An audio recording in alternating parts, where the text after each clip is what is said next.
Good evening, my name is Mike, and today I'll be giving you an informative speech on centrifugal pumps.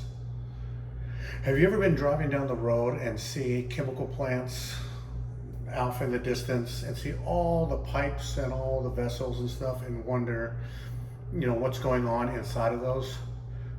Well, generally, those all the pipes are full of some type of liquid, and that liquid is being pumped by what are called centrifugal pumps.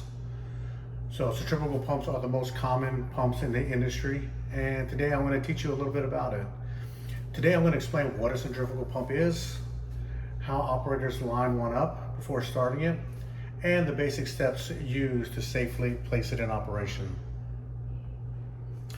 As a process operator in the chemical industry, I have routinely lined up and started these centrifugal pumps during normal plant operations. According to the Hydraulic Institute, following proper procedures improves this pump reliability, reduces equipment failures, which in the end helps us all with safety. So let's begin by looking at what a centrifugal pump is. A centrifugal pump is a pump that pumps water or a liquid. So the pump has a impeller on the inside that spins. On the inlet, liquid comes in. It takes the water, flings it out. All that liquid is caught and goes up a pipe. That flinging it out gives it momentum, and it pumps it out in the direction that you want to go in the pipe in some general direction.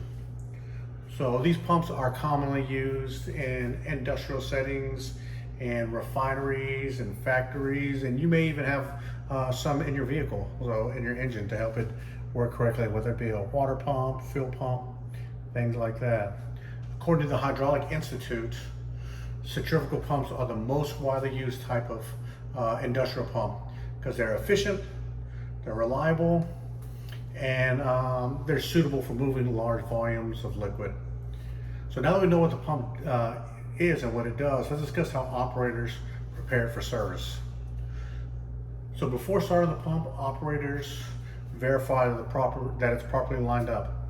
We want to make sure that the inlet, which we call the suction side of it, is open, and we generally want to make sure that the outlet, which is called the discharge, is at least partially open.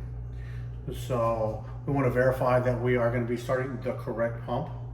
So we also want to confirm that the pump is liquid full, because these things work on hydraulic pressure, so they got to be full of liquid. So we want to make sure that there's an adequate supply of liquid, and we're not going to run out as soon as we turn the pump on. So we want to expect for maintenance issues we have on it, whether they be cracks, whether they be leaks, or any kind of issues like that. We want to make sure that electricity is available to it, because most of these pumps do run on electricity. And we also want to confirm that personnel are clear of the area before we start it up.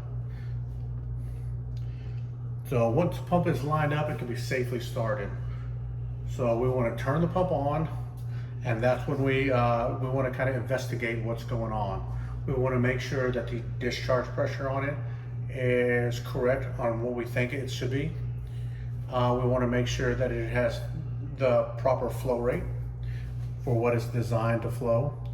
We want to make sure that the motor amperage is not too high or too low. We want to check the temperature on the pump, make sure it's not too hot. We want to check for any kind of leaks coming out of it. And we want to check it for unusual vibration or noises. If anything is abnormal, the safest thing for us to do is to shut it down. So according to the American Petroleum Institute API 610 standard, monitoring pressure, vibration, temperature, and seal performance helps improve pump reliability and prevent unexpected failures.